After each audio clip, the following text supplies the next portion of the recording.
దేవునికి హేయమైన 7 విషయాలు దేవునికి ఇష్టం లేదట. కాబట్టి మనం దేవునికి ఇష్టంగా బతకాలి అంటే మనము కూడా దేవునికి ఇష్టం లేని వాటిని మన జీవితంలో నుండి తొలగించుకోవాలి. 7 things that God hates. The first one, pride in our life. అహంకార దృష్టి అన్నాడు. Proverbs 6:17, సామెత 6:17, సామెతలు 21:4, యెషయా 2:11, సామెత 16:18, కీర్తనలు 31:23.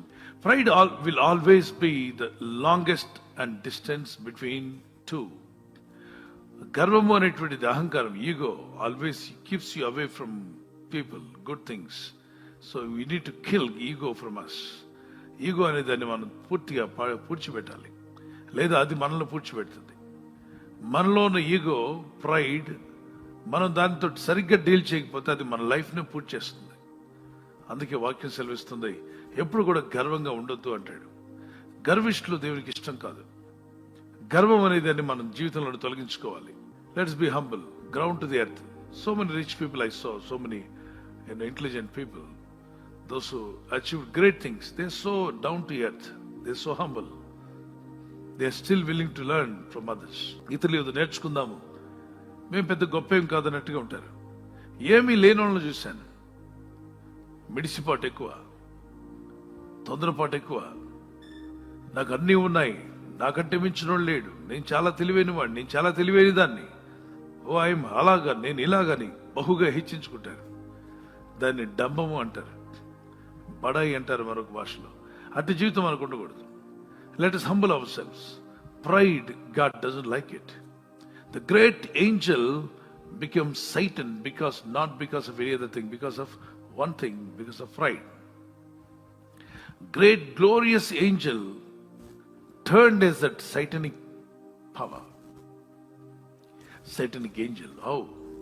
Lucifer became Satan. Why he became Satan? ఎందుకు అంత గొప్ప మహిమగల దూత సాతానుడికి ఎలా మార్చబడ్డాడు? కారణం ఒకటే, గర్వం.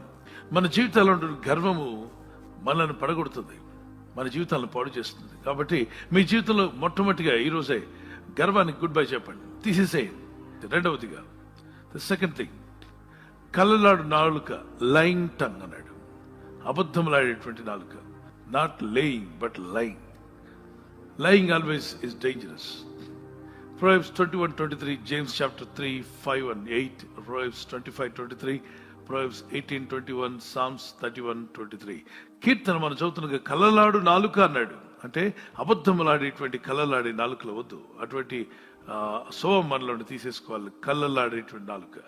సామెత 21:23, యాకోబు పత్రిక 3:1-8 వరకు, సామెతలు 25:23, సామెత 18:21, కీర్తనలు 31:23.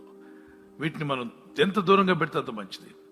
అబద్ధపు నాలుక, ముఖస్తుతి నాలుక, దేవునికి ఇష్టం లేని నాలుకలు దూరంగా పెట్టాల్సిన నాలుక ఏంటంటే అబద్ధపు నాలుక, లైంగ్ టంగ్. అది కలిగి ఉండొద్దు. ముఖస్తుతి, ఫ్లాటరింగ్ టంగ్. గర్వపు నాలుక, the proud tongue, always speaks proud about themself. మితిమీరిన నాలుక, ద ఓవర్ యూజ్డ్ టంగ్. మితిమీరిన నాలుక, ఎక్కువగా వాడుతుంటారు నాలుక. దీన్ని మనం దూరంగా పెట్టుకోవాలి. వేగంగా మాట్లాడు నాలుక, స్విఫ్ట్ టంగ్. స్విఫ్ట్ అంటే వేగంగా కాదు, కానీ అది స్విఫ్ట్ అన్నప్పుడు అటు ఇటు తిప్పి మాట్లాడుతూ ఉంటుంది అనమాట. అంటే వెనక మాట ముందు, ముందు మాట వెనక, వెనక్కి ముందుకి, వాళ్ళ మాటలు స్థిరంగా ఉండవు, స్విఫ్ట్ అయిపోతున్నారు. గేర్ షిఫ్ట్ చేస్తున్నట్టుగా వారి మాటలు షిఫ్ట్ అయిపోతూ ఉంటాయి. తర్వాత కొండగాని నాలుక, అది కూడా మంచిది కాదు. శాపవచనాలు పలికే నాలుక, the tongue that gossips and brings always curses.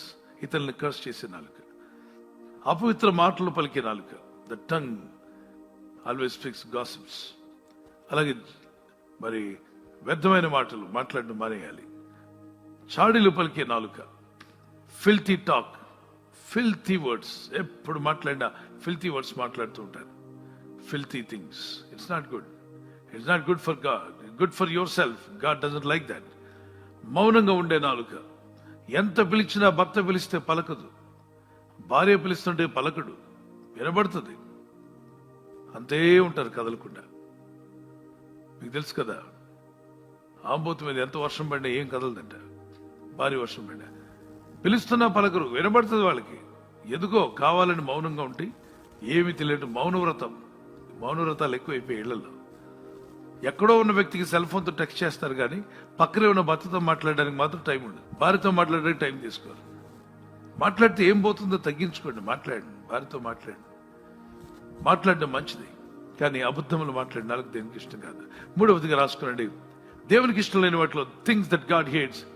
మూడవది నిరపరాధులను చంపు చేతులు. Hands that shed the innocent blood. Matthew 5:21-24, 1 John chapter 3:15, James chapter 4:8. ఇది ఎక్కడ రాయబడింది? నిరపరాధులను చంపు చేతులని సామెతలు 6:16 రాయబడింది. Proverbs chapter 6:16-18 అంటాడు, don't shed the innocent blood. Innocent blood అన్నప్పుడు మీకు అర్థం కాకపోవచ్చు. ఏంటి ఆ ఇన్నోసెంట్ బ్లడ్?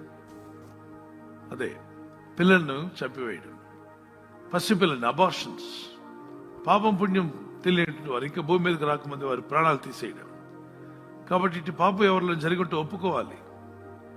ఇంట్లో కానీ భార్యాభర్తల మధ్యలో కానీ ఎవరింట్లో ఇటువంటి కార్యక్రమం జరిగినా ఒప్పుకొని విడిచిపెట్టాలి. ఆ చంటి బిడ్డ ఇంకా ఏ పాపం పుణ్యం తెలియని బిడ్డను చంపించేశారు. అందుకే డాక్టర్స్, నర్సెస్ ఇందులో ఇన్వాల్వ్ అయిన వాళ్ళు కూడా ఒప్పుకోవాలి దేవుని దగ్గర. మేమేం పాపం చేసాం, వాళ్ళకి సాయం చేసాం, కానీ ఒక ప్రాణం తీసావు. సాయం చేసావు కానీ ప్రాణం తీసావు, దేవునికి లెక్క అప్పగించాల్సి ఉంటుంది. కాబట్టి doctors, nurses who do abortions, you have to give account to God. ఒప్పుకోవడం, ప్రభు రక్తంలో కడగబడి అట్టివాడికి దూరంగా ఉండడానికి ప్రయత్నం చేయండి. ఒకవేళ కాన్బట్ తల్లికి బిడ్డ మరణించింది అంటే మరి తీసేయాల్సి ఉంటుంది. బిడ్డక జీవం లేదు అని తెలిస్తే తీసేస్తారు, అది పాపం లేదు. కానీ బ్రతికున్న బిడ్డను కావాలని భర్తకి ఇష్టం లేదట కాబట్టి అబార్షన్ చేసేయండి, లేదా ఆ అమ్మాయికి ఇష్టం లేదు బిడ్డను తీసేయండి, చంపేయండి. ఇద్దరికి భార్యాభర్తలు గొడవ అయింది, అతను కుమారుడు నాలో ఎదగడానికి వీళ్ళు తీసేయండి. ఇటువంటి పిచ్చి పనులు చేసేవాళ్ళు చాలా మంది ఉన్నారు. ఇవన్నీ శాపాలుగా మారే అవకాశం ఉంది. అందుకే అది దేవునికి ఇష్టం లేని పని, వదిలేసేయండి. నాలుగవది, దుర్యోచనలు యోచించు హృదయం. ఎప్పుడు దురాలోచనలు కలిగి ఉంటారు కొందరు. సామెత 6:18, జకరియా 8:17, సామెత 14:17, మత్తయి సువార్త 15:19, సామెతలు 15:26, మార్కు సువార్త 7:21 కూడా. మరి ఎప్పుడు కూడా దుర్యోచనలు అంటే ఎప్పుడు దురాలోచనలు కలిగి ఉంటారు. అది మంచిది కాదు. దురాలోచనలు విడిచిపెట్టాలి. దేవుని బిడ్డలుగా మనం అటువంటిది కలిగి ఉండకూడదు. అమ్నోన్ అనే వ్యక్తి ఉంటాడు, తన సొంత చెల్లి గురించి చెడుగా ఆలోచన చేస్తాడు. మరి దావీదు కుమారుడికి ఇటువంటి దురాలోచనలు చెప్తాడు. అతను స్నేహితుడు దారి తప్పిస్తాడు. 2 Samuel chapter 13, 2 Samuel గ్రంథం 13వ అధ్యాయంలో 1-7 వరకు. మరి ఆ దురాలోచనలు కలిగినటువంటి వ్యక్తి తను తప్పు చేస్తాడు, పాపం చేస్తాడు. దానివల్ల ఏం జరుగుతుంది తెలుసా? లాస్ట్గా అతను మరణిస్తాడు. చిన్న వయసులో, నడి వయసులోనే, అంటే నిండా 30 ఏళ్ళు 40 ఏళ్ళు నిండకు ముందే చంపబడతాడు. అతను చేసిన తప్పిదానికి ప్రాణాన్ని కోల్పోతాడు. అందుకే దురాలోచనలు కలిగి ఉండకండి. ఒక స్త్రీని చూసినా, పురుషుని చూసినా దురాలోచనలు విడిచిపెట్టండి. దేవుని బిడ్డలారా గమనించండి, మన జీవితాల్లో కొన్నిసార్లు వ్యర్థమైన వాటిని ఆలోచన చేస్తూ ఉంటాం. వాటిని తొలగించుకోవాలి మన బ్రతుకులోనండి. దేవునికి ఇష్టంగా బ్రతుకుదాం. దురాలోచనలు, నరహత్యలు, వ్యభిచారములు, వేశ్యాగమనములు, దొంగతనములు, అబద్ధ సాక్ష్యములు, దేవదూషణలు హృదయంలో నుండి వచ్చును. కాబట్టి హృదయాన్ని మార్చమని మనం ప్రార్థన చేయడం మంచిది. ఇదే విషయం మార్కు సువార్త 7:21 కూడా ఉంటుంది. 5వదిగా రాసుకున్నాడు, దేవునికి ఇష్టం లేని మరొక విషయాన్ని కూడా చూద్దాం. దేవునికి ఇష్టం లేనిటువంటి వాటిని మనం వదిలేద్దాం. 5వదిగా, కీడు చేయటకు త్వరపడి పరుగులెత్తు పాదాలు. కీడు చేయడానికి పరిగెడుతూ ఉంటారు, తప్పు చేయడానికి, ఇతరులు కొట్టడానికి, తనడానికి, ఇతరులకు నష్టపరచడానికి. అటువంటి పాదాలు కలిగి ఉండొద్దు. Proverbs 1:11-16, Proverbs 6:18, 2 Samuel 11:14-21, సామెత 1:11-16 వరకు, సామెత 6:18, 2 Samuel గ్రంథం 11:14-21 వరకు. ఇలాంటి తప్పుడు పనుల కోసం పరిగెత్తొద్దు. మంచిగా పరిగెట్టండి, ఉదయం లేచి పరిగెట్టండి. కానీ ఒకళ్ళ మీద చెడు వార్త చెప్పడానికి ఊరంతా పరిగెత్తి చెప్పేవాళ్ళు ఉన్నారు. ఉదయం లేచి అరగంట నడిస్తే ఉన్న షుగర్ వదులుతుంది, బీపీ కంట్రోల్ అవుతుంది, వచ్చే రోగాలు రాకుండా ఉంటాయంటే దానికి మాత్రం నడవరు. వీళ్ళ ఇంటి గురించి తెలిసిన ఏదైనా విషయం తెలిస్తే, ఆ ఇంట్లో అలా జరిగిందంటే మీకు తెలుసా, వారికి అలా జరిగిందంటే మీకు తెలుసా అని ఊరంతా వెళ్ళి పని కట్టుకుని మరి వెళ్ళి చెప్తుంటారు. కీడు చేయడానికి పరిగెత్తే పాదాలు, అలాంటి వారు దేవునికి అయిష్టులుగా ఉంటారట. అట్టి పాదాలు మనకు ఉండకూడదు పిల్లరా. తప్పు చేయడానికి, కీడు చేయడానికి, దోషక్రియలు చేయడానికి, ఒకరికి నష్టపరచడానికి, గొడవలాడడానికి మన పాదాలు పరిగెత్తకూడదు. సువార్తకు పరిగెత్తాలి, మేలు చేయడానికి పరిగెత్తాలి, ప్రార్థనా స్థలానికి పరిగెత్తాలి, వాక్యం చదవడానికి పరిగెత్తాలి తప్ప తప్పు చేయడానికి మనం కాళ్ళు పాదాలు పరిగెత్తకుండా చూసుకోవాలి. నెక్స్ట్ 6వదిగా చూద్దాం. లేని వాటిని పలుకు అబద్ధ సాక్ష్యం. ఇది కూడా దేవుని వాక్యానికి విరుద్ధమైంది. లేని వాటిని పలికి అబద్ధ సాక్ష్యం. సామెతలు 12:22 సామెత 14:25, సామెత 19:5-6 వచనాలు, కొలస్సీ పత్రిక 3:9 మొదటి రాజులు 21:8-14 వరకు. Lying lips are an abomination to the Lord, but those who act faithfully are his delight. సామెత 12:22 అబద్ధంలాడు నాలుక దేవునికి అసహ్యము, హేయము, కానీ నిజమాడు మాటలు నమ్మకస్తులైన వారు దేవునికి ప్రియమైన వారుగా, దేవుని చేత ప్రేమించబడేవారుగా ఉంటారు. అలా ఉండాలి. మీరు దేవుని చేత ప్రేమించబడేవారుగా ఉండండి, కానీ ద్వేషించబడేవారుగా ఉండొద్దు. ఒకవేళ మీ జీవితంలో అబద్ధంలాడే నాలుగుందేమో తీసేసుకుందాం, ప్రార్థన చేద్దాం, ప్రభువా దాన్ని నాకు దూరం చేయమని అడుగుదాం. ఆహాబు నాబోతు యొక్క ద్రాక్ష తోటను తీసుకున్నట్టుకు ఒక తాకీదు రాయించి అతని మీద అబద్ధ సాక్ష్యం పలుకుటకు పనికి మాలిన 2 మనుషులను సిద్ధపరిచింది. ఆ రోజు రాజే, ఆహాబు రాజు తప్పుడు సాక్ష్యం రాయించాడట, తయారు చేశాడు.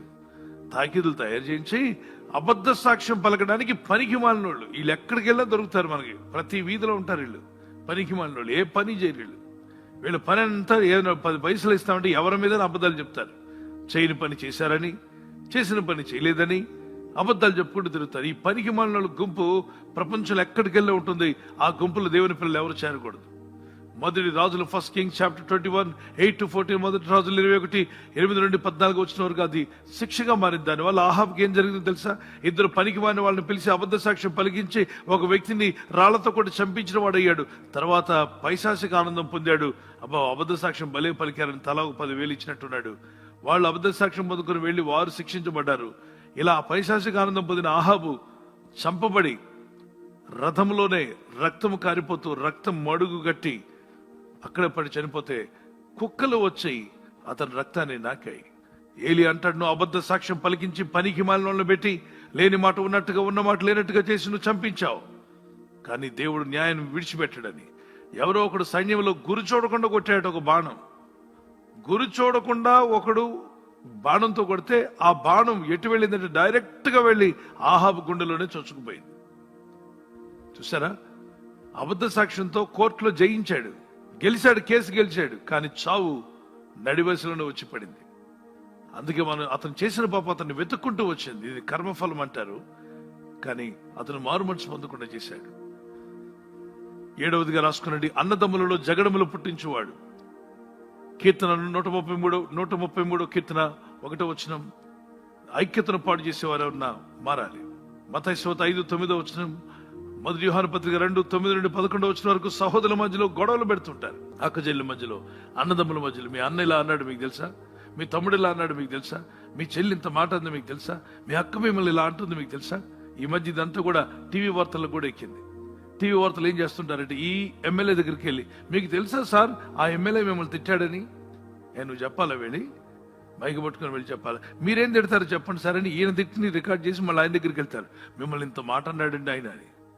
అతను మళ్ళా తిడతాడు. ఆ మాటలు ఇచ్చి మళ్ళీ ఈయనకి చెప్తారు. ఇవన్నీ తీసుకెళ్లి సంతలో పెడతారు. ఈరోజు సంత బజారు పాలైపోతున్న వారు అనేక మంది. దయచేసి భార్యాభర్తల మధ్యలో జగడాలు పుట్టించిన, అన్నదమ్ముల మధ్యలో జగడాలు పుట్టించిన, సేవకుల మధ్యలో జగడాలు పుట్టిస్తున్న వాళ్ళందరూ కూడా దేవుని శిక్షకు పాలువారు అవుతారు. అందుకే శిక్ష మన మీదకి రాకుండా ఉండాలంటే జగడాలు పెట్టొద్దు ఎవరి మధ్యలో. దేవుడు అసహించుకునేవి మొదటిగా అహంకార దృష్టి, 2వదిగా కళ్ళలాడు నాలుక, 3వదిగా నిరపరాధులను చంపు చేతులు, 4వది దుర్యోచనలు యోచించు హృదయం, 5వది కీడు చేటుకు త్వరపడు పరుగులెత్తు పాదములు, 6వది లేని వాటిని పలుకు అబద్ధ సాక్ష్యం, 7వది అన్నదమ్ముల్లో జగడములు పుట్టించేవాడు. 7 విషయాలు నాకు వద్దు ప్రభా, నా జీవితంలో తీసివేయండి. నీకు హేయమైనవి, దేవునికి హేయమైనవి నాకు వద్దు, నా ఇంట్లో వాటిని తొలగించు నాయన అన్నవారు మీ చేతిని పైకెత్తండి. ప్రార్థన చేద్దాం. ఎవరిలో ఏదో ఒక అల్పమైన అలవాటు ఉంటుంది, దాన్ని తీసేయమని అడుగుదాం. కళ్ళు మూసుకుందాం. Let's pray. Father god, remove all this 7 things which are against you father god, నీకు ఇష్టం లేనిటువంటివి, నీకు హేయమైన 7 విషయాలు నాలో నుండి తీసివేయండి ప్రభా. ఇవి మా బిహేవియర్లో తీసివేయండి. అడుగుదాం, అందరూ ప్రార్థిద్దాం. అయ్యా, ఎవరింట్లో ఉన్నా కూడా ఆ అలవాట్లు తీసివేయండి. ఏ సహోదరిలో ఉన్నా, ఏ సహోదరిలో ఉన్నా అట్టి అలవాట్లు తీసివేయమని అడుగుతున్నాం. ప్రార్థించండి, ప్రతి ఒక్కరు కూడా ప్రార్థించేద్దాం. మాలో ఉన్నటువంటి ఏమైనటువంటి విషయాలను ప్రభా మాకు దూరపరచండి. Lord, touch your people, Master. Pour out your Holy Spirit, O God. ప్రభా నీ పరిశుద్ధ Let there be great change. తండ్రి నీ ప్రజలను తాకుము నాయన, నీ ప్రజల్లో మార్పు దయచేయండి. మీకు హేయమైనవి, దేవునికి హేయమైనటువంటివి, దేవునికి అసహ్యమైన 7 గుణాలు పొందుకోకుండా, అవి ఎవరు కలిగి ఉండకుండా వాటిని విసర్జించడానికి సహాయం చేయి. వాటిని కలిగి ఉండడం వల్ల దేవుని చేత హేయమైన వారుగా మారిపోతాం. నీ దృష్టిలో నీకు ప్రియమైన వారుగా ఉండాలి నాయన.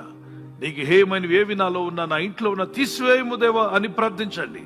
ప్రార్థించట్లేరా? ఎంతమంది యవన బిడ్డలు ప్రార్థిస్తున్నారు, వేలాదిగా ప్రార్థన చేస్తున్నాం. ప్రార్థించండి, స్వరమెత్తి ప్రార్థించండి. ప్రభా, నీకు అయిష్టమైన ఏదున్నా నాలో నుండి తీసివేయము. నీ కృపనిచ్చి బలపరిచి నడిపించి నామను గనపరచుకోమని యేసుక్రీస్తు పరిశుద్ధ నామములో అడిగి వేడుకుంటున్నాం మా పరలోకపు తండ్రి, ఆమేన్.